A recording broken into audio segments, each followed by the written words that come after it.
This is the Glimmering Butterflies Hot Foil Plate and Die Set from Spellbinders. There are 2 butterfly hot foil plates and the coordinating dies, as well as some small flower dies. If you've never hot foiled before, I'm using a glimmer machine here. I wait till the platform is warm. I put my plates on there with the pattern side up.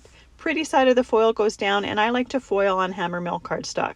Once that timer button goes off, it stops flashing, and I put it through a Big Shot machine for some pressure. You need both the heat and the pressure in order to do hot foiling. And then I take that foil off, and I've got some beautiful images.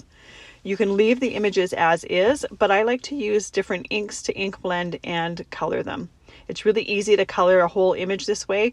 When you die cut, it has a little bit of a shadow around it, and by ink blending before die cutting, it's much easier, as well as the fact that you get the color of the ink around the outside of the foiled image.